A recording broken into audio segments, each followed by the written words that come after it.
ಸತ್ಯಂ ನ್ಯೂಸ್ಗೆ ಸ್ವಾಗತ. ನಾನು ಲಕ್ಷ್ಮಿ. ನೋಡೋಣ ಬನ್ನಿ ಇವತ್ತಿನ ಪ್ರಮುಖ ಸುದ್ದಿಗಳನ್ನ. ಬೆಳಗಾವಿ ಜಿಲ್ಲೆಯ ಹುಕ್ಕೇರಿ ಹಿರೇಮಠದ ದಸರಾ ಉತ್ಸವದಲ್ಲಿ ಬೆಳಗಾವಿಯ ಸಮನ್ವಯ ಅಂಧರ ಸಂಸ್ಥೆಯ ಅಂಧ ಕಲಾವಿದರು ನಡೆಸಿಕೊಟ್ಟ ಸಂಗೀತ ಕಾರ್ಯಕ್ರಮ ಉಪಸ್ಥಿತರ ಗಮನ ಸೆಳೆಯಿತು. ಹುಕ್ಕೇರಿ ಹಿರೇಮಠದ ದಸರಾ ಉತ್ಸವದಲ್ಲಿ ಅಂಧ ಕಲಾವಿದರ ಸಂಗೀತ ಕಾರ್ಯಕ್ರಮ ಯಶಸ್ವಿಯಾಗಿ ಜರುಗಿತು. ಸಮನ್ವಯ ಅಂಧರ ಸಂಸ್ಥೆಯ ಕಾರ್ಯದರ್ಶಿಗಳಾದ ಶಿವನಗೌಡ ಪಾಟೀಲ್ ರವರು ಮಾತನಾಡಿ, ಕಳೆದ 6 ವರ್ಷಗಳಿಂದ ನಮ್ಮ ಅಂಧರ ಸಂಸ್ಥೆಯನ್ನ ಹುಟ್ಟು ಹಾಕಿ ಸುಮಾರು 25ಕ್ಕಿಂತ ಅಧಿಕ ಅಂಧರು ಇದ್ದಾರೆ. ನಮ್ಮ ಸಂಸ್ಥೆಯ ವತಿಯಿಂದ ನಾವು ಸಂಗೀತ ಕಾರ್ಯಕ್ರಮವನ್ನ ನೀಡುತ್ತೇವೆ. ಅದರಿಂದ ಬಂದ ಹಣವನ್ನ ಸಂಸ್ಥೆಗೆ ಬಳಸುತ್ತೇವೆ ಎಂದರು. ಹುಕ್ಕೇರಿ ದಸರಾ ಉತ್ಸವದಲ್ಲಿ ನಮ್ಮನ್ನ ಕರೆಸಿ ಸಂಗೀತ ಕಾರ್ಯಕ್ರಮ ನಡೆಸಲು ಅನುವು ಮಾಡಿಕೊಟ್ಟ ಶ್ರೀ ಶಟಸ್ಥಲ ಬ್ರಹ್ಮಿ ಚಂದ್ರಶೇಖರ ಶಿವಾಚಾರ್ಯ ಮಹಾಸ್ವಾಮಿಗಳಿಗೆ ಅನಂತ ಭಕ್ತಿ ನಮಸ್ಕಾರವನ್ನ ಸಲ್ಲಿಸುತ್ತೇವೆ ಎಂದರು. ನಮ್ಮ ಭಾಗದ ಜನರಿಗೆ ಶ್ರೀಗಳು ಆದರ್ಶವಾಗಿದ್ದಾರೆ ಎಂದರು. ನಮ್ಮ ಸಮನ್ವಯ ಅಂಧರ ಸಂಸ್ಥೆ ಶವನೂರು ಬೆಳಗಾವಿಯಲ್ಲಿ ಸತತವಾಗಿ 6 ವರ್ಷಗಳಿಂದ ನಮ್ಮ ಸಂಸ್ಥೆ ಹಗಲಿರುಳು ದೃಷ್ಟಿ ವಿಕಲಚೇತನರಾಗಿ ಶ್ರಮಿಸುತ್ತಿದೆ. ಇದೀಗ ನಮ್ಮ ಸಮನ್ವಯ ಅಂಧರ ಸಂಸ್ಥೆಯಲ್ಲಿ 20 ಜನ ವಿದ್ಯಾರ್ಥಿಗಳು ವ್ಯಾಸಂಗ ಮಾಡುತ್ತಿದ್ದಾರೆ. ಪ್ರಥಮ PUC, ದ್ವಿತೀಯ PUC ಹಾಗೂ ಡಿಗ್ರಿ ಓದುತ್ತಿದ್ದಾರೆ. ಇವರಿಗೆ ಉಚಿತವಾಗಿ ಊಟ, ವಸತಿ ಹಾಗೂ ಶಿಕ್ಷಣ ಕೂಡ ನಾವೇ ಕೊಡ್ತಾ ಇದ್ದೀವಿ. ಇದು ನಮ್ಮ ಸ್ವ ಇಚ್ಛೆಯಿಂದ ನಾವು ಸಮಾಜಕ್ಕೆ ಏನಾದರೂ ಮಾಡಬೇಕಂತ ನಾವು ಹಮ್ಮಿಕೊಂಡು ಈ ಒಂದು ಕಾರ್ಯವನ್ನು ಮಾಡ್ತಾ ಇದ್ದೀವಿ. ಇದು ಸೇವೆ ಅನ್ನೋಕ್ಕಿಂತ ಹೆಚ್ಚಾಗಿ ನಮ್ಮ ಕರ್ತವ್ಯ ಅಂತ ನಾವು ನಿರ್ವಹಿಸ್ತಾ ಇದ್ದೀವಿ. ಈ ಮುಖಾಂತರ ನಾವು ಹೊರಗಡೆ ಕಾರ್ಯಕ್ರಮವನ್ನು ಮಾಡಿಕೊಂಡು ಈ ಕಾರ್ಯಕ್ರಮದಿಂದ ಏನು ಬರುತ್ತದಲ್ಲ ಹಣ, ಅದನ್ನು ಸಂಸ್ಥೆಗೆ ನಾವು ಉಪಯೋಗಿಸ್ತೀವಿ.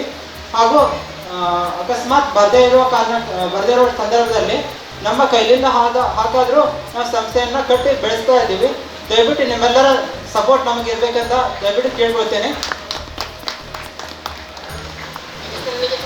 ನನ್ನ ಹೆಸರು ಶಿವನಗೌಡ ಪಾಟೀಲ್ ಅಂತ. ನಾನು ಹುಕ್ಕೇರಿ ತಾಲೂಕಿನ ಶಂಕೇಶ್ವರ ಊರಿದವನು.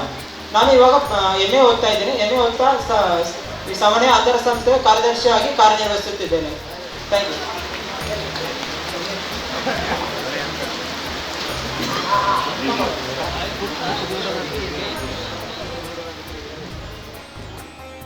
ನಂತರ ಸಮನ್ವಯ ಅಂಧರ ಸಂಸ್ಥೆಯಿಂದ ಸಂಗೀತ ಕಾರ್ಯಕ್ರಮ ಜರುಗಿತು. ಕಾರ್ಯಕ್ರಮದಲ್ಲಿ ಸವದತ್ತಿ ಮೂಲಿಮಠದ ಪೂಜ್ಯರು, CM ದರ್ಬಾರೆ, ಚನ್ನಬಸಪ್ಪ ಗವಿಮಠ್, ಚನ್ನಪ್ಪ ಗಜ್ಬರ್ ಸೇರಿದಂತೆ ಶ್ರೀಮಠದ ಸದ್ಭಕ್ತರು ಉಪಸ್ಥಿತರಿದ್ದರು.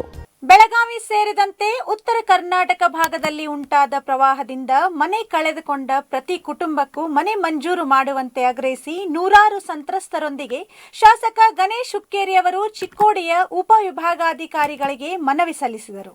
ಮನೆ ಕಳೆದುಕೊಂಡ ಪ್ರತಿ ಕುಟುಂಬಕ್ಕೂ ಮನೆ ಮಂಜೂರು ಮಾಡಬೇಕೆಂದು ನೂರಾರು ಸಂತ್ರಸ್ತರೊಂದಿಗೆ ಶಾಸಕ ಗಣೇಶ್ ಹುಕ್ಕೇರಿ ಅವರು ಚಿಕ್ಕೋಡಿ ಉಪವಿಭಾಗಾಧಿಕಾರಿಗಳಿಗೆ ಮನವಿ ಸಲ್ಲಿಸಿದರು. ಮಾಧ್ಯಮಗಳೊಂದಿಗೆ ಮಾತನಾಡಿದ ಶಾಸಕ ಗಣೇಶ್ ಹುಕ್ಕೇರಿ, ನಾನು ಒಬ್ಬ ಜನಪ್ರತಿನಿಧಿಯಾಗಿ ಕೇವಲ ಸ್ಥಳೀಯ ಅಧಿಕಾರಿಗಳ ಜೊತೆ ಮೀಟಿಂಗ್ ಮಾಡಿ ಅವರ ಮೇಲೆ ಒತ್ತಡ ಹಾಕಿ ಸಂತ್ರಸ್ತರ ಮುಂದೆ ಮೊಸಳೆ ಕಣ್ಣೀರು ಸುರಿಸುವ ಪ್ರಯತ್ನ ಮಾಡುತ್ತಿಲ್ಲ. ಮುಖ್ಯಮಂತ್ರಿಯವರಿಂದ ಜಿಲ್ಲಾಧಿಕಾರಿಗಳವರೆಗೆ ಎಲ್ಲರಿಂದ ಸಕಾರಾತ್ಮಕ ಉತ್ತರವನ್ನ ಪಡೆದು ಇಂದು ನಾನು ಉಪವಿಭಾಗಾಧಿಕಾರಿಗಳ ಕಚೇರಿಗೆ ಸಂತ್ರಸ್ತರ ಜೊತೆ ಬಂದು ಮನವಿ ಸಲ್ಲಿಸುತ್ತಿದ್ದೇನೆ. ಅತಿವೃಷ್ಟಿಯಿಂದ ಮನೆ ಕಳೆದುಕೊಂಡ ಪ್ರತಿಯೊಬ್ಬರಿಗೂ ಸರ್ಕಾರದಿಂದ ಮನೆ ಸಿಗಬೇಕೆಂಬ ಉದ್ದೇಶದಿಂದ ನಾನು ಮತ್ತು ನಮ್ಮ ನಾಯಕರಾದ ಪ್ರಕಾಶ್ ಹುಕ್ಕೇರಿ ಅವರು ನಿರಂತರ ಪ್ರಯತ್ನ ಮಾಡುತ್ತಿದ್ದೇವೆ. ಈಗಾಗಲೇ ವಸತಿ ಸಚಿವರಾದ ವಿ ಸೋಮಣ್ಣ, ಲೋಕೋಪಯೋಗಿ ಸಚಿವರಾದ CC ಪಾಟೀಲ್ ಸೇರಿದಂತೆ ಮುಖ್ಯಮಂತ್ರಿಗಳಿಗೂ ಭೇಟಿ ಮಾಡಿ ಮನವಿ ಮಾಡಿದ್ದೇವೆ. ಸೂರು ಕಳೆದುಕೊಂಡ ಪ್ರತಿಯೊಬ್ಬರಿಗೂ ಸೂರು ನೀಡಲು ನಮ್ಮ ಸರ್ಕಾರ ಬದ್ಧ ಎಂಬ ಮಾತನ್ನ CM ಸೇರಿದಂತೆ ಸಚಿವರು ನಮಗೆ ಕೊಟ್ಟಿದ್ದಾರೆ. ಅದರ ಜೊತೆಗೆ ಕೆಲವು ದಿನಗಳ ಹಿಂದೆ ನಮ್ಮ ನಾಯಕರಾದ ಪ್ರಕಾಶ್ ಹುಕ್ಕೇರಿ ಅವರು ಸಂತ್ರಸ್ತರ ಜೊತೆ ಜಿಲ್ಲಾಧಿಕಾರಿಗಳಿಗೆ ಭೇಟಿ ಮಾಡಿ ಸರ್ಕಾರ ಸಕಾರಾತ್ಮಕವಾಗಿ ಸ್ಪಂದಿಸುತ್ತಿರುವಾಗ ಬೆಳಗಾವಿ ಜಿಲ್ಲೆಯಲ್ಲಿ ಪ್ರತಿ ಸಂತ್ರಸ್ತ ಕುಟುಂಬಕ್ಕೆ ಮನೆ ಮಂಜೂರು ಆಗುತ್ತಿಲ್ಲ ಯಾಕೆ ಎಂದು ಖಡಕ್ ಆಗಿ ಪ್ರಶ್ನೆ ಮಾಡಿದ್ದರು. ಇನ್ಮುಂದೆ ಬೆಳಗಾವಿ ಜಿಲ್ಲೆಯ ಪ್ರತಿ ಕುಟುಂಬಕ್ಕೂ ಮನೆ ನೀಡಲು ನಾವು ಬದ್ಧರಾಗಿದ್ದೇವೆ. ಈ ಹಿಂದೆ ಆದ ಸಮಸ್ಯೆ ಮರುಕಳಿಸುವುದಿಲ್ಲ ಎಂಬ ಮಾತನ್ನ ಜಿಲ್ಲಾಧಿಕಾರಿಗಳು ನಮ್ಮ ನಾಯಕರಿಗೆ ಹೇಳಿದ್ದರು. ಉನ್ನತ ಮಟ್ಟದ ಅಧಿಕಾರಿಗಳು ಹಾಗೂ ಸಚಿವರ ಒಪ್ಪಿಗೆ ಇದ್ದಾಗಲೂ ಈ ಭಾಗದ ಎಲ್ಲ ಸಂತ್ರಸ್ತರ ಹೆಸರು ಮನೆ ಮಂಜೂರಾತಿಯ ಲಿಸ್ಟ್ನಲ್ಲಿ ಬರದೇ ಇದ್ರೆ ಸ್ಥಳೀಯ ಅಧಿಕಾರಿಗಳನ್ನ ನೇರ ಹೊಣೆ ಆಗುತ್ತಾರೆ. ಹಾಗಾಗಿ ಇದೊಂದು ಎಚ್ಚರಿಕೆಯ ಮನವಿ ಎಂದು ಹೇಳುತ್ತೇನೆ. ಒಂದು ವೇಳೆ ಮನವಿಯ ನಂತರವೂ ಸ್ಥಳೀಯ ಅಧಿಕಾರಿಗಳು ಸಂತ್ರಸ್ತರ ಹೆಸರು ಲಿಸ್ಟ್ನಲ್ಲಿ ಸೇರ್ಪಡೆ ಮಾಡದೇ ಇದ್ರೆ ಮುಂದೆ ಯಾವ ಹೋರಾಟ ಮಾಡಬೇಕು ಎಂಬುದನ್ನು ನಮ್ಮ ನಾಯಕರಾದ ಪ್ರಕಾಶ್ ಹುಕ್ಕೇರಿ ಅವರ ಜೊತೆ ಚರ್ಚಿಸಿ ತೀರ್ಮಾನಿಸಲಾಗುವುದು. ಆದರೆ ಉತ್ತರ ಕರ್ನಾಟಕ ಭಾಗದ ಪ್ರತಿಯೊಬ್ಬ ಸಂತ್ರಸ್ತರಿಗೆ ಮನೆ ಸಿಗುವವರೆಗೂ ಗಣೇಶ್ ಹುಕ್ಕೇರಿ ಸುಮ್ಮನೆ ಕೂಡುವುದಿಲ್ಲ ಎಂದು ಈ ವೇಳೆ ಗಣೇಶ್ ಹುಕ್ಕೇರಿ ಸ್ಪಷ್ಟಪಡಿಸಿದ್ದಾರೆ. ಭಾರತ ಸ್ವಾತಂತ್ರ್ಯದ 75 ವರ್ಷಗಳ ಆಜಾದಿ ಕಾ ಅಮೃತ್ ಮಹೋತ್ಸವವನ್ನು 2 ಅಕ್ಟೋಬರ್ 2021ರಿಂದ 14 ಹಾಗೂ ನವೆಂಬರ್ 8ರಿಂದ 14ರವರೆಗೆ ಕಾನೂನು ಸೇವೆಗಳ ಸಪ್ತಾಹದ ನೆನಪಿಗಾಗಿ ಫ್ಯಾನ್ ಇಂಡಿಯಾ ಜಾಗೃತಿ ಮತ್ತು ಔಟ್ರೀಚ್ ಕಾರ್ಯಕ್ರಮವನ್ನು ಸವದತ್ತಿಯ ಶ್ರೀ ರೇಣುಕಾ ಯಲ್ಲಮ್ಮ ದೇವಸ್ಥಾನದ ಆವರಣದಲ್ಲಿ ಹಮ್ಮಿಕೊಳ್ಳಲಾಗಿತ್ತು. ಜಿಲ್ಲಾ ಕಾನೂನು ಸೇವೆಗಳ ಪ್ರಾಧಿಕಾರ ಬೆಳಗಾವಿ, ತಾಲೂಕು ಕಾನೂನು ಸೇವಾ ಸಮಿತಿ ಸವದತ್ತಿ ಹಾಗೂ ವಕೀಲರ ಸಂಘ ಸವದತ್ತಿ ಹಾಗೂ ಸವದತ್ತಿ ತಾಲೂಕಿನ ಎಲ್ಲ ಸರ್ಕಾರಿ ಇಲಾಖೆಗಳ ಸಂಯುಕ್ತ ಆಶ್ರಯದಲ್ಲಿ 10/10/2021 ಮುಂಜಾನೆ 9:30ಕ್ಕೆ ಭಾರತ ಸ್ವಾತಂತ್ರ್ಯದ 75 ವರ್ಷಗಳ ಆಜಾದಿ ಕಾ ಅಮೃತ್ ಮಹೋತ್ಸವವನ್ನು 2 ಅಕ್ಟೋಬರ್ 2021ರಿಂದ 14 ಮತ್ತು 2021 ನವೆಂಬರ್ 8ರಿಂದ 14ರವರೆಗೆ ಕಾನೂನು ಸೇವೆಗಳ ಸಪ್ತಾಹದ ನೆನಪಿಗಾಗಿ ಪ್ಯಾನ್ ಇಂಡಿಯಾ ಜಾಗೃತಿ ಮತ್ತು ಔಟ್ರೀಚ್ ಕಾರ್ಯಕ್ರಮವನ್ನು ಶ್ರೀ ರೇಣುಕಾ ಯಲ್ಲಮ್ಮ ದೇವಸ್ಥಾನದ ಆವರಣ ಯಲ್ಲಮ್ಮ ಗುಡ್ಡದಲ್ಲಿ ಹಮ್ಮಿಕೊಳ್ಳಲಾಗಿತ್ತು. ಕಾರ್ಯಕ್ರಮದಲ್ಲಿ ಉದ್ಘಾಟನೆ ನೆರವೇರಿಸಿದ ಶ್ರೀ ಸಿಎಂ ಜೋಶಿ ಗೌರವಾನ್ವಿತ ಜಿಲ್ಲಾ ಮತ್ತು ಸತ್ರ ನ್ಯಾಯಾಧೀಶರು ಹಾಗೂ ಅಧ್ಯಕ್ಷರು ಜಿಲ್ಲಾ ಕಾನೂನು ಸೇವೆಗಳ ಪ್ರಾಧಿಕಾರ ಬೆಳಗಾವಿ ಅವರು ನೆರವೇರಿಸಿದರು. ಪ್ರತಿಯೊಂದು ಗ್ರಾಮಗಳಲ್ಲಿರುವ ಜನರಿಗೆ ಕಾನೂನಿನ ಅರಿವನ್ನ ಮೂಡಿಸಬೇಕು ಎನ್ನುವ ನಿಟ್ಟಿನಲ್ಲಿ ನವೆಂಬರ್ 14ರವರೆಗೆ ಈ ಅಮೃತ ಮಹೋತ್ಸವದ ಕಾರ್ಯಕ್ರಮಗಳು ಮತ್ತು ಅಭಿಯಾನಗಳನ್ನು ಹಮ್ಮಿಕೊಳ್ಳಲಾಗಿದೆ. ಪ್ರತಿಯೊಂದು ತಾಲೂಕಿನ ನ್ಯಾಯಾಲಯದ ಆವರಣದಲ್ಲಿ ಕಾನೂನಿನ ಸಲಹಾ ಕೇಂದ್ರಗಳನ್ನು ಸ್ಥಾಪಿಸಲಾಗಿದೆ. ಜನಸಾಮಾನ್ಯರು, ಕಡು ಬಡವರು ಉಚಿತವಾಗಿ ಕಾನೂನಿನ ನೆರವನ್ನ ಪಡೆಯಬೇಕಾದರೆ ಕಾನೂನಿನ ಸಲಹಾ ಕೇಂದ್ರಗಳಿಗೆ ಭೇಟಿ ನೀಡಿ ಸಲಹೆ ಪಡೆದುಕೊಳ್ಳಬಹುದಾಗಿದೆ ಎಂದು ಹೇಳಿದ್ರು. ನಂತರ ಅಭಿಯಾನಕ್ಕೆ ಚಾಲನೆ ನೀಡಿದ್ರು. ಈ ಅಭಿಯಾನದಲ್ಲಿ ತಾಲೂಕು ಕಾನೂನು ಸೇವಾ ಸಮಿತಿಯ ಪೆನಲ್ನ ನ್ಯಾಯವಾದಿಗಳು, ನ್ಯಾಯವಾದಿಗಳ ಸಂಘದ ಸದಸ್ಯರು, ಯಲ್ಲಮ್ಮ ಪುರಸಭೆಯ ಪೌರ ಕಾರ್ಮಿಕರು, ಅಂಗನವಾಡಿ ಕಾರ್ಯಕರ್ತೆಯರು, ಆಶಾ ಕಾರ್ಯಕರ್ತೆಯರು, ವಲಯ ಅರಣ್ಯ ಇಲಾಖೆಯವರು ಸುಮಾರು 500ಕ್ಕೂ ಹೆಚ್ಚು ಜನರಿಗೆ ಕಾನೂನು ಸೇವಾ ಪ್ರಾಧಿಕಾರದ ಧ್ಯೇಯೋದ್ದೇಶಗಳನ್ನು ಸಾರುತ್ತಾ ಅಭಿಯಾನವನ್ನು ನಡೆಸಿದ್ರು. ಅದೇ ರೀತಿ ಪುರಸಭೆ ವಾಹನದಲ್ಲೂ ಕೂಡ ರೆಕಾರ್ಡಿಂಗ್ಸ್ಗಳನ್ನು ಪ್ರಚಾರ ಮಾಡಲಾಯಿತು. ಕಾರ್ಯಕ್ರಮದಲ್ಲಿ ಮುಖ್ಯ ಅತಿಥಿಗಳಾಗಿ ಪ್ರಧಾನ ಹಿರಿಯ ಶ್ರೇಣಿ ದಿವಾನಿ ನ್ಯಾಯಾಧೀಶರಾದ ಶ್ರೀ ಶಶಿಧರ್ ಎಂ ಗೌಡ, ಪ್ರಧಾನಿ ದಿವಾನಿ ಮತ್ತು ಜಿಎಂಎಫ್ಸಿ ನ್ಯಾಯಾಧೀಶರಾದ ಸಂದೀಪ್ ಪಾಟೀಲ್, ತಹಶೀಲ್ದಾರ್ ಪ್ರಶಾಂತ್ ಪಾಟೀಲ್, ನ್ಯಾಯವಾದಿಗಳ ಸಂಘದ ಅಧ್ಯಕ್ಷರಾದ ಸಿವಿ ಸಾಂಬಯ್ಯನ ಮಠ, ಪದಾಧಿಕಾರಿಗಳಾದ ಶ್ರೀ ಪಿಎನ್ ಡೊಳ್ಳಿನ್, ಶ್ರೀ ಎಸ್ಎಸ್ ಮಾನೆ, ಸರ್ಕಾರಿ ಅಭಿಯೋಜಕರಾದ Shrimati S M Nadaf, Shri S M Jambunavar, CPI M I Naduvinamani, PSI Shivanand ಗುಡಗ್ನಟ್ಟಿ, ಆರೋಗ್ಯಾಧಿಕಾರಿ ಡಾಕ್ಟರ್ ಮಹೇಶ್ ಚಿತ್ತರ್ಗಿ, ವಲಯ ಅರಣ್ಯಾಧಿಕಾರಿ ಶ್ರೀಮತಿ ಸುನೀತಾ ನಿಂಬರ್ಗಿ, ಶಿಶು ಅಭಿವೃದ್ಧಿ ಯೋಜನಾಧಿಕಾರಿಗಳಾದ ಶ್ರೀಮತಿ ಕಾಂಚನಾ ಅಮಟೆ, ಹಿರಿಯ ನ್ಯಾಯವಾದಿಗಳಾದ ಶ್ರೀ ಸಿಜಿ ತುರ್ಮರಿ, ಶ್ರೀ ಬಿಎಂ ಯಲಿಗಾರ್ ಹಾಗೂ ಮಹಿಳಾ ಪ್ರತಿನಿಧಿ ಶ್ರೀಮತಿ ಜಯಶ್ರೀ ಪೂಜೇರ್, ಪುರಸಭೆಯ ಭೀಮ್ರಾಯ್ ಆಣಿ ಇತರರು ಉಪಸ್ಥಿತರಿದ್ದರು. ಕಾರ್ಯಕ್ರಮದಲ್ಲಿ ಎಸ್ಎಸ್ ಮಾನೆ ನ್ಯಾಯವಾದಿಗಳು ಸರ್ವರನ್ನ ಸ್ವಾಗತಿಸಿ ಕಾರ್ಯಕ್ರಮ ನಿರೂಪಿಸಿ ವಂದಿಸಿದ್ರು.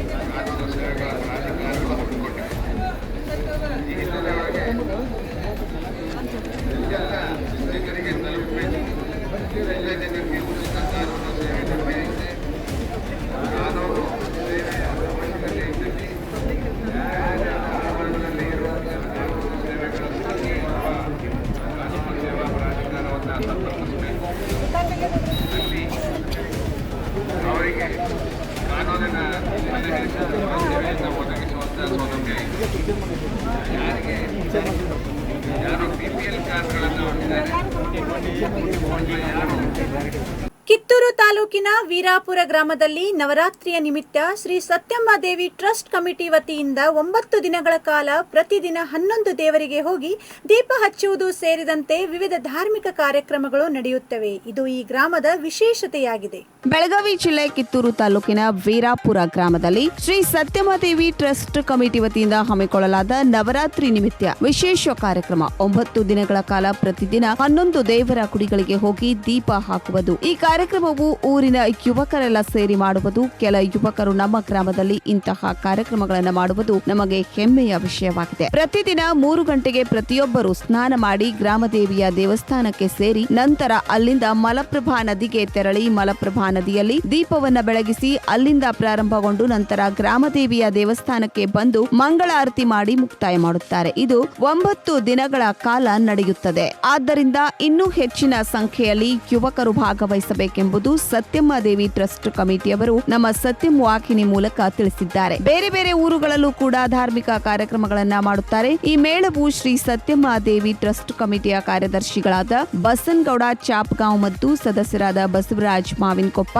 ಹಾಗೂ ಯುವ ಧುರೀಣರಾದ ಸುರೇಶ್ ಬಾಳೆಕುಂದ್ರಿ, ಶಂಕರಯ್ಯ ಪೂಜೇರ್ ಮತ್ತು ರಾಮಲಿಂಗ ಪುಟ್ಟಿ, ಉತ್ತಮ್ ಅಂಬಡ್ಗಟ್ಟಿ, ಗದಗಯ್ಯ ಗುಂಡುಕಲ್ಲು, ರವಿ ಸುರೇಶ್ ಕಾದ್ರೊಳ್ಳಿ, ಶಂಕರ್ ಅಂಗಡಿ, ಫಕೀರ್ ಗೌಡ ಹಿತ್ತಲ್ಮನಿ ಇವರ ಮಾರ್ಗದರ್ಶನದಲ್ಲಿ ಇನ್ನೂ ಹಲವಾರು ಗಣ್ಯರು ಊರಿನ ಯುವಕರು ಭಾಗಿಯಾಗಿದ್ದರು. 9 ದಿನಗಳ ಕಾಲ ನಡೆದು ದಸರಾ ಹಬ್ಬದ ದಿನ ಮಹಾಪ್ರಸಾದವಾಗಿ ಬಳಿಕ ಕಾರ್ಯಕ್ರಮ ಮುಕ್ತಾಯಗೊಳ್ಳುತ್ತದೆ. ಊರೊಳಗ ಒಂದು 8 ರಿಂದ 9 ದೇವಸ್ಥಾನ ಇದ್ದಾವೆ.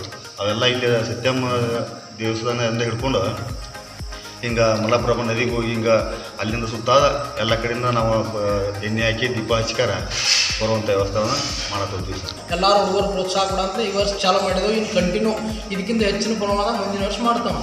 ವಿಧಾನ ಪರಿಷತ್ ಸದಸ್ಯ ಮತ್ತು ಸರ್ಕಾರದ ಮುಖ್ಯ ಸಚೇತಕ ಮಹಾಂತೇಶ್ ಕವಟಿಗಿಮಠ್ ಅವರು ಕಾಗವಾಡ ತಾಲೂಕಿನ ಗ್ರಾಮ ಪಂಚಾಯಿತಿಗಳಿಗೆ ಭೇಟಿ ನೀಡಿದರು. ಪ್ರವಾಹ ಸಂತ್ರಸ್ತರಿಗೆ ಸರ್ಕಾರದಿಂದ ಅಗತ್ಯ ಪರಿಹಾರ ಕೊಡಿಸುವುದಾಗಿ ಭರವಸೆ ನೀಡಿದರು. ನದಿ ತೀರದ ಗ್ರಾಮಗಳಾದ ಚೂಗುಳ್, ಮಂಗಾವತಿ, ಶಹಾಪುರ್, ಕುಸನಾಳ್, ಮೋಳ್ವಾಡ್, ಉಗಾರ್, ಕೃಷ್ಣಾಕಿತ್ತೂರ್, ಬನಜ್ವಾಡ್ ಗ್ರಾಮಗಳು ಪ್ರವಾಹದಿಂದ ಸಾಕಷ್ಟು ಹಾನಿ ಸಂಭವಿಸಿದ್ದು ಸರ್ಕಾರದಿಂದ ಅಗತ್ಯ ಪರಿಹಾರ ಕೊಡಿಸುವ ಭರವಸೆಯನ್ನ ವಿಧಾನ ಪರಿಷತ್ ಸದಸ್ಯ ಮತ್ತು ಸರ್ಕಾರದ ಮುಖ್ಯ ಸಚೇತಕ ಮಹಾಂತೇಶ್ ಕವಟಗಿಮಠ್ ನೀಡಿದ್ರು. ಈ ವೇಳೆ ಜೂಗುಳ್ ಗ್ರಾಮದ ಮುಖಂಡ ಅನ್ನಸಾಬ್ ಪಾಟೀಲ್ ಮಾತನಾಡಿ, ಪ್ರತಿ ವರ್ಷ ಗ್ರಾಮದಲ್ಲಿ ಪ್ರವಾಹ ಬಂದು ಅಪಾರ ಪ್ರಮಾಣದ ಹಾನಿಯಾಗುತ್ತಿದ್ದು ಹಾಗೂ ಬೆಳೆ ಹಾನಿಯು ಸಾಕಷ್ಟು ಪ್ರಮಾಣದಲ್ಲಿ ಆಗಿದ್ದು ಇಲ್ಲಿಯವರೆಗೂ ಸರ್ಕಾರದಿಂದ ಸರಿಯಾದ ಪರಿಹಾರ ದೊರಕಿಲ್ಲ. 2019ರಲ್ಲಿ ಕೃಷ್ಣಾ ನದಿ ಪ್ರವಾಹದಲ್ಲಿ ಹಾನಿಯಾದ ಮನೆಗಳು ಹಾಗೂ ಈ ವರ್ಷದ ಮನೆಗಳ ಸರ್ವೆ ಕಾರ್ಯ ಮುಗಿದಿದ್ದ ಇದುವರೆಗೂ ಆದರೂ ಪರಿಹಾರದ ಮೊತ್ತ ಕೈ ಸೇರಿರುವುದಿಲ್ಲ. ಇದನ್ನು ಸರ್ಕಾರದ ಮಟ್ಟದಲ್ಲಿ ಚರ್ಚಿಸಿ ಆದಷ್ಟು ಬೇಗನೆ ಪರಿಹಾರ ದೊರಕಿಸಿಕೊಡಬೇಕೆಂದು ವಿನಂತಿಸಿಕೊಂಡರು. ಈ ವೇಳೆ ಮಾತನಾಡಿದ ವಿಧಾನ ಪರಿಷತ್ ಸದಸ್ಯ ಮಹಾಂತೇಶ್ ಕವಟಗಿಮಠ್ ಅವರು, ಈಗಾಗಲೇ ಈ ಸಮಸ್ಯೆಯ ಬಗ್ಗೆ ಸ್ಥಳೀಯ ಶಾಸಕರು ಶ್ರೀಮಂತ್ ಪಾಟೀಲ್ ಮತ್ತು ನಾನು ಮುಖ್ಯಮಂತ್ರಿ ಗಮನಕ್ಕೆ ತಂದಿದ್ದೇವೆ. ಅದರ ಜೊತೆಗೆ ಬೆಳೆ ಪರಿಹಾರದ ಬಗ್ಗೆ ಕೃಷಿ ಹಾಗೂ ಕಂದಾಯ ಸಚಿವರ ಜೊತೆ ಚರ್ಚಿಸಿ ಸೂಕ್ತ ರೀತಿಯ ಪರಿಹಾರ ಕ್ರಮ ವಹಿಸಲಾಗುವುದು ಮತ್ತು ಕಳೆದ ವರ್ಷ ವಿಧವಾ ಹಾಗೂ ಅಂಗವಿಕಲ ನಿಧಿಯಿಂದ ರಾಜ್ಯದಲ್ಲಿಯೇ ಅತಿ ಹೆಚ್ಚು ಮನೆಗಳನ್ನು ನಾನು ದೊರಕಿಸಿಕೊಡುವ ಪ್ರಾಮಾಣಿಕ ಪ್ರಯತ್ನವನ್ನ ಮಾಡಲಾಗಿದೆ ಎಂದು ಹೇಳಿದರು. 21ರಲ್ಲಿ ಆದಂಥ ಫ್ಲಡ್ ವಿಚಾರ, 19ರಲ್ಲಿ ಆದಂಥ ಫ್ಲಡ್ ಸಂದರ್ಭದಲ್ಲಿ ಆಗಿರ್ತಕ್ಕಂಥ ಬಹಳಷ್ಟು ಜನರಿಗೆ ಲಾಗಿನ್ದಲ್ಲಿ ಮನೆಗಳು ಸಿಕ್ಕಿಲ್ಲ ಅಂತಕ್ಕಂಥ ಬೇಡಿಕೆ ಮೊದಲಿಂದಲೂ ನನ್ನ ಮುಂದೆ ಇಟ್ಟಿದ್ದಾರೆ. ಈ ವಿಚಾರವನ್ನು ಈ ಭಾಗದ ಜನಪ್ರಿಯ ಶಾಸಕರು, ಮಾಜಿ ಸಚಿವರಾದ ಶ್ರೀಮಂತ್ ಪಾಟೀಲ್ರು, ನಾನು ಮುಖ್ಯಮಂತ್ರಿಗಳಾದ ಸನ್ಮಾನ್ಯ ಬಸವರಾಜ ಬೊಮ್ಮಾಯಿ ಅವರು ಪ್ರಥಮ ಬಾರಿಗೆ ಬೆಳಗಾವಿಗೆ ಬಂದಂಥ ಸಂದರ್ಭದಲ್ಲಿ ನಾವು ವಿಶೇಷ ಮನವಿಯನ್ನು ಮಾಡಿದ್ದೀವಿ. 2019ರಲ್ಲಿ ಭಾಳಷ್ಟು ಜನರಿಗೆ ಅರ್ಹ ಫಲಾನುಭವಿಗಳಿಗೆ ಮನೆ ಸಿಕ್ಕಿಲ್ಲ ಅಂತಕ್ಕಂಥ ಮನವಿಯನ್ನು ನಾವು ಮಾಡಿದ್ದೀವಿ. ಬೆಳಗಾವಿ ಜಿಲ್ಲೆಯಲ್ಲಿ ಸುಮಾರು 9,000 ಜನರಿಗೆ ಆ ಥರ ಸಿಕ್ಕಿಲ್ಲ. ಈ ವಿಚಾರವನ್ನು ಮುಖ್ಯಮಂತ್ರಿಗಳಿಗೆ ಮನವರಿಕೆ ಮಾಡಿಕೊಟ್ಟಿದ್ದೀವಿ. ಸರಿಗ ಬೆಳಗಾವಿ ಜಿಲ್ಲೆಯಲ್ಲಿ ವಿಶೇಷ ಪ್ರಕರಣ ಅಂತೇಳಿ ನಾನು ಪರಿಗಣಿಸ್ತೀನಿ ಅಂತೇಳಿ ಮುಖ್ಯಮಂತ್ರಿಗಳು ವಾಗ್ದಾನ ಮಾಡಿದ್ದಾರೆ. ಈ ವೇಳೆ ಕೋವಿಡ್ 2ನೇ ಅಲೆಯಲ್ಲಿ ಸಾಕಷ್ಟು ಜೀವ ಹಾನಿ ಸಂಭವಿಸಿದ್ದು, ಈ ಹಿನ್ನೆಲೆಯಲ್ಲಿ ವಿಶ್ವ ಆರೋಗ್ಯ ಸಂಸ್ಥೆ ಮತ್ತು ಕೇಂದ್ರ ಸರ್ಕಾರ 2 ಡೋಸ್ ಕೋವಿಡ್ ಲಸಿಕೆ ಹಾಕಿಸಿಕೊಳ್ಳುವುದರಿಂದ 90% ಕೋವಿಡ್ನಿಂದ ಪಾರಾಗಬಹುದು ಎಂದು ತಿಳಿಸಿದ್ದಾರೆ. ಆದ್ದರಿಂದ ಎಲ್ಲರೂ ಕೂಡ ಕಡ್ಡಾಯವಾಗಿ ಕೋವಿಡ್ ಲಸಿಕೆಯನ್ನು ಹಾಕಿಸಿಕೊಳ್ಳುವಂತೆ ಮನವಿ ಮಾಡಿದ್ರು. ಎಂತ ಸಮಸ್ಯೆದಲ್ಲಿ ಈ ಜುಗುದಲ್ಲಿ ಏನ್ ಮಾಡಬೇಕು?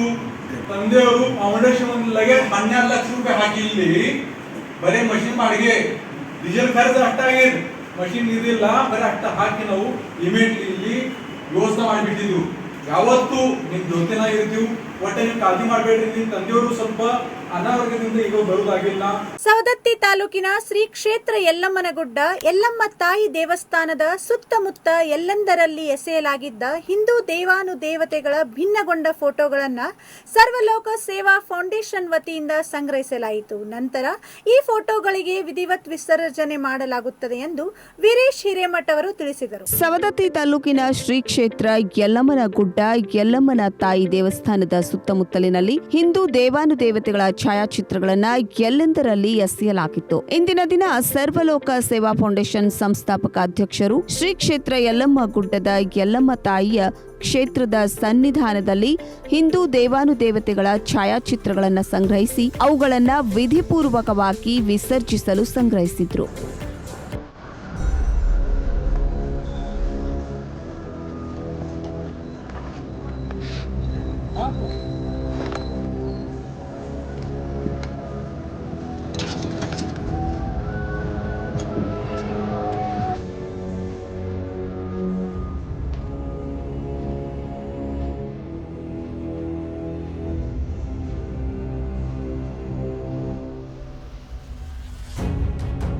ಈ ಸಂದರ್ಭದಲ್ಲಿ ಸರ್ವಲೋಕ ಫೌಂಡೇಶನ್ ಸಂಸ್ಥಾಪಕ ಅಧ್ಯಕ್ಷರಾಗಿರುವ ವೀರೇಶ್ ಹಿರೇಮಠ್ ಮಾತನಾಡಿ, ಉತ್ತರ ಕರ್ನಾಟಕದ ಹೆಮ್ಮೆಯ ಸವದತ್ತಿ ಯಲ್ಲಮ್ಮನ ಗುಡ್ಡ ತಾಯಿಯ ದರ್ಶನ ಆಶೀರ್ವಾದಕ್ಕಾಗಿ ಬಹಳಷ್ಟು ದೇಶ ವಿದೇಶಗಳಿಂದ ಹಾಗೂ ನಾಡಿನ ನಾನಾ ರಾಜ್ಯಗಳಿಂದ ತಾಯಿಯ ದರ್ಶನ ಆಶೀರ್ವಾದಕ್ಕೆ ಭಕ್ತರು ಬರುತ್ತಾರೆ. ಇಂತಹ ಸಂದರ್ಭದಲ್ಲಿ ದೇವರ ಛಾಯಾಚಿತ್ರಗಳು ಈ ರೀತಿಯಾಗಿ ಬೀಸಾಡುವುದರಿಂದ ನಮ್ಮ ಸಂಸ್ಕೃತಿಗೆ ಅಪಮಾನ ಮಾಡಿದಂತಾಗುತ್ತದೆ. ಆದ್ದರಿಂದ ಮಾಧ್ಯಮದ ಮೂಲಕ ದಯವಿಟ್ಟು ಯಾರೂ ಕೂಡ ದೇವರ ಛಾಯಾಚಿತ್ರಗಳನ್ನ ಎಲ್ಲೆಂದರಲ್ಲಿ ಎಸೆಯಬೇಡಿ ಎಂದು ಮನವಿ ಮಾಡಿಕೊಂಡ್ರು. ಹಾಗೆ ಛಾಯಾಚಿತ್ರಗಳನ್ನ ಸಂಗ್ರಹಿಸಿ ಮಾನವೀಯತೆ ಮೆರೆದ್ರು. ಈ ಸಂದರ್ಭದಲ್ಲಿ ಲಿಂಗಯ್ಯ ಬುರ್ಲಿ ಕಟ್ಟಿ, ಬಾಳು ಕನ್ಬರ್ಕರ್, ಮಹೇಶ್ ರೆಡ್ಡಿ, ಗೌರೀಶ್, ವೀರೇಶ್ ಹಿರೇಮಠ್, ಆನಂದ್ ಭಾತ್ಕಂಡೆ, ಶಿವು ಬುರ್ಲಿಕಟ್ಟಿ ಸೇರಿದಂತೆ ಮತ್ತಿತರರು ಉಪಸ್ಥಿತರಿದ್ದರು. ಇವಿಷ್ಟು ಇವತ್ತಿನ ಪ್ರಮುಖ ಸುದ್ದಿಗಳು. ನಿರಂತರ ಸುದ್ದಿಗಾಗಿ ನೋಡ್ತಾ ಇರಿ ಸತ್ಯಂ ಟಿವಿ ಕನ್ನಡ, ನಮ್ಮ ನಡೆ ಸತ್ಯದ ಕಡೆ.